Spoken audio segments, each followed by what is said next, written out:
วัสดีค่ะ and welcome back to Ed Brain Site here on GBN Station. You're now with me กรกนก วชิรพันธ์ reporting to you all the latest news on Buddhism from around the world. Let's get started.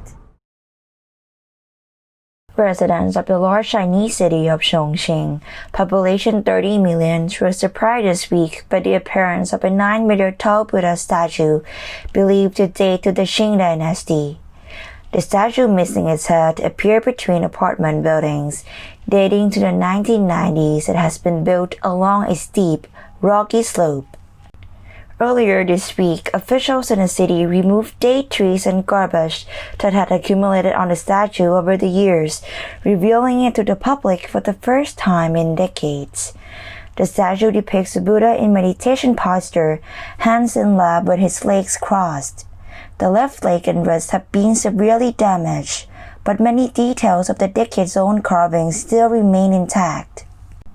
According to the District Information Office, the head of the Buddha was destroyed in the 1950s, a period when much of China's Buddhist heritage was eradicated.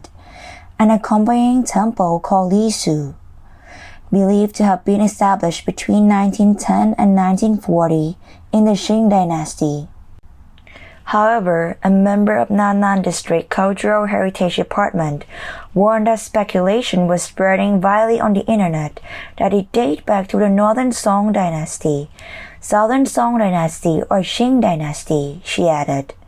At the current stage, we can't give a professional conclusion.Authorities from the area are examining the statue for cultural value. A spokesman for the District Cultural Heritage Department of Nan'an, the area of the city where the Buddha appeared, said that, at the current stage, we can't give a professional conclusion on the sculpture place in history.Prime Minister Narendra Modi proposed to create a library dedicated to traditional Buddhist literature and scriptures, adding that India would be happy to host a facility and provide appropriate resources for it. The library will collect digital copies of all such Buddhist literature from different countries. It will aim to translate them and make them freely available for all monks and scholars of Buddhism, he said.Addressing the 6th Indo-Japan Samvad Conference virtually, the PM said that the forum, which was launched 5 years ago, had done great work in promoting the ideas and ideals of the Lord Buddha, especially among the youth. The pledge to become Buddhist ceremony for the 5 Hill tribes, 597 families was held at Ban Mae Tapet Island Hermitage.Sukhothai Province. The ceremony had the most venerable, พระเดชพระคุณพระเทพกิติเวที as the presided monk. This pledge to become Buddhist ceremony is a part of the Light of Wisdom, Strengthening the Buddhist Faith project. Mr. Nitisat Jandet, the director of Sukhothai Office of Buddhism, said that the Buddhism was first introduced to Sukhothai Hill Tribes Village in 1997.The organization has been propagated Buddhism, make it strong and prosperous among the Hill tribes village of Hong, Karen, Mien, Lahu, and Kamu. Recently, every monk has put a lot of time and effort to propagate Buddhism in the area. For example, establishing the 5 Silas Project, moral and virtue training activities, and community development activities.All the dedication made the villagers in the area realize the good intention of the organization and slowly accepting the teaching of the Lord Buddha and apply it in their daily lives. Mindfulness studies with children as the participants are becoming more common as well, as more and more benefits of mindfulness on early development are discovered.Will describe some of the amazing outcomes associated with mindfulness on children, teens, and young adults here. Improve academic success. Mindfulness is known to be effective in helping students achieve academic success in a variety of ways. The following groups of children have enjoyed the benefits of mindfulness when it comes to their academic performance. Elementary students who practice mindfulness exhibit greater pro-social behaviors, emotion regulation, and academic performance. Teenagers studying for a general education certificate who participate in the mindfulness program experience lower depression and anxiety, which contributed to improved academic attainment. And children from lower socio-economic backgrounds who participated in a 5-week mindfulness program reported decreased stress and allowing them to focus on school. Buffer against bullying and depression. Mindfulness can even help kids deal with bullies. A Chinese study on bullying victims and depression showed that mindfulness can protect children against depressive symptoms that can arise from being victimized by bullies. A dissertation by Sandra McCloy, 2005, on mindfulness as a coping tool for bullying suggests that mindfulness can help children consider perspectives other than their own and find constructive reactions in the face of bullying. Provide support and boost resilience. Mindfulness can also aid children who have been involved in the welfare or mental health care system. A study on mindfulness program for vulnerable children found that mindfulness improved emotion regulation, mood, empathy, confidence and self-esteem, coping and social skills and ability to pay attention and focus. Resilience is a very effective skill for children to cope with daily struggles and develop emotionally, psychologically, and academically. Mindfulness training has been shown to boost resilience in children and help them understand and regulate their own emotions. Another study showed that mindfulness-based cognitive therapy for children reduced problem behaviors, attention problems, and anxiety while improving children's social-emotional resiliency. One of the most celebrated modern actors, Jeff Bridges, has a Zen-like mentality. It turns out the star practices the principle of Buddhism. The actor began practicing around the year 2000, according to Tricycle magazine. He also started meditating regularly and traveling with a small meditation gong, as well as Buddhist books. The star can't pinpoint the moment he began practicing, but a man named Bernie Glassman was essential to his journey. Glassman is a Zen master with whom he co-wrote the book on the connection between Bridges' Big Lebowski character and living a more Zen lifestyle. That's not really a hard age did.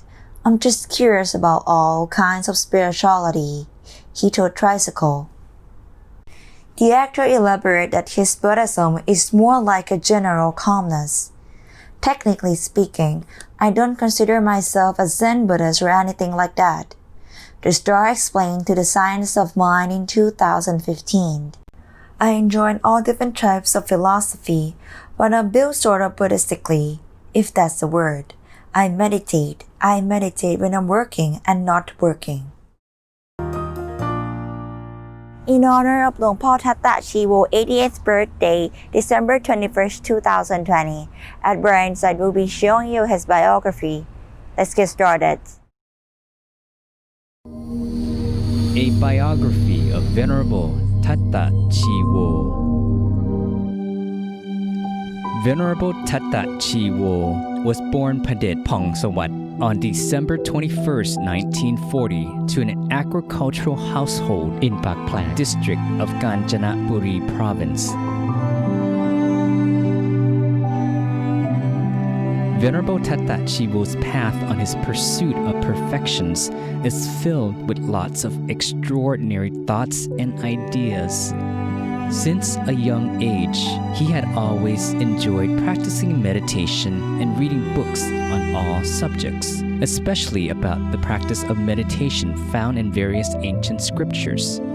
He sought out numerous well-known meditation masters to train him in meditation in order to dispel any doubts about merit, demerit, and the existence of heaven and hell that remained in his mind. But no matter how much he searched, Padet never received a genuine answer until he finally met his first virtuous friend, Chayabun, Venerable Tamachayo. At that time, both men were undergraduates at Kasetsat University. Chayabun often invited Padet to Wat Paknam to practice meditation with Kunyai, one of the great master Pratmongkontep Muni's most outstanding disciples, whom he extolled as being second to none.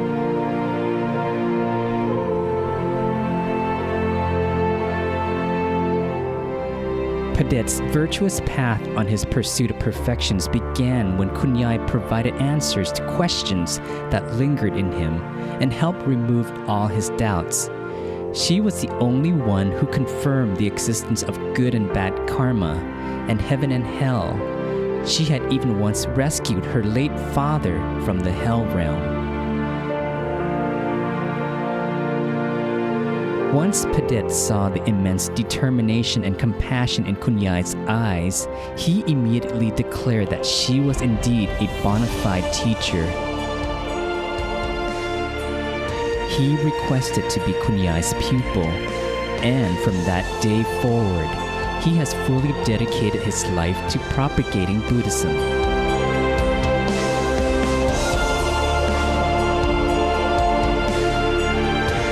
Venerable Tatta Chiwo and the founding members of Wat Prat Thamagaya concurred that the center of the tremendous changes undergoing in today's society is a lack of morals in humanity. Hence, there is a necessity to revive temples to be noble temples again. This responsibility fell on the monastic community to develop temples to be true temples in order to cultivate true monks and wholesome people.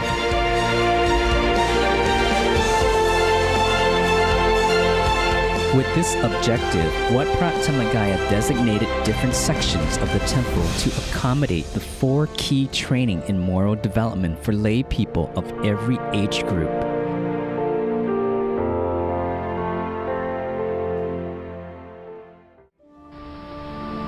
And for over 40 years, from the very first day until now, one of Venerable Tatta Chiwo's main responsibilities has been giving Dhamma talks to lay devotees that come to the temple in order to cultivate their morals.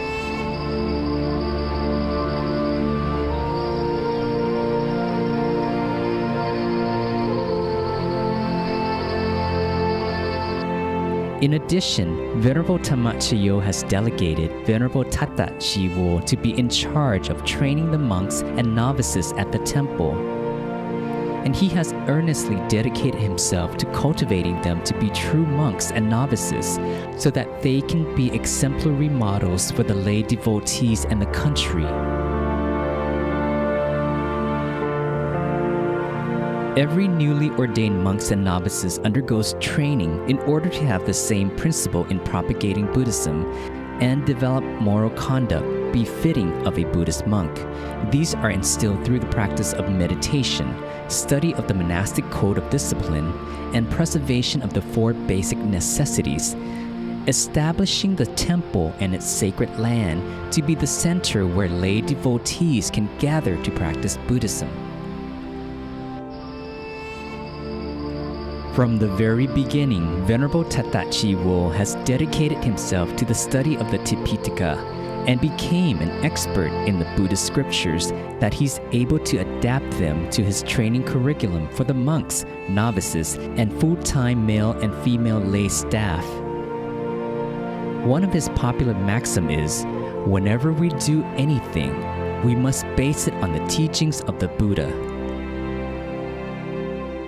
In addition to his noble work of bringing about world peace, Venerable Tatta Chiwo is one of the monks from Thailand with an important duty of spreading the light from the teachings of the Buddha to the people throughout the world. He also maintains strong relations with the various Buddhist sects in order to unite them to help revive and disseminate Buddhism throughout the world. The motto is to unite as one in the same way that there is only one sun in the sky.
words give only a small glimpse of the excellent life of Venerable Tata Chiwo and his compassion towards his disciples and lay followers.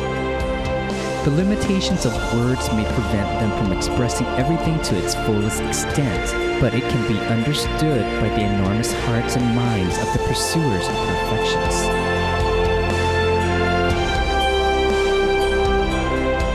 Venerable Tata Chiwo is an exemplary model of an excellent teacher.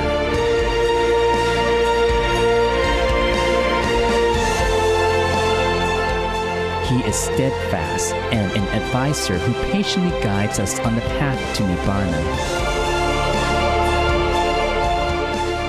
Venerable Tata Chiwo is someone who excels in the four principles of virtuous existence and possesses utmost respect for all the great teachers.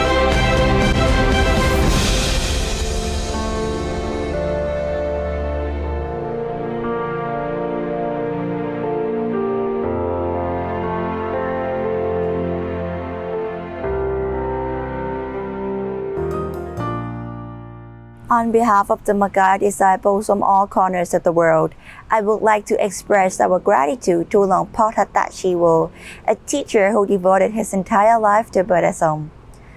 Let us end at Brainside with the Lord Buddha's Dhamma quote. The destruction of lust, the destruction of hatred, the destruction of delusion, this, friend, is called Nibbana. It's time for us to say goodbye, and please make sure to check out all episodes of our At Brainside News program on our website, gbnus.com. Have a happy new year. สวัสดีค่ะ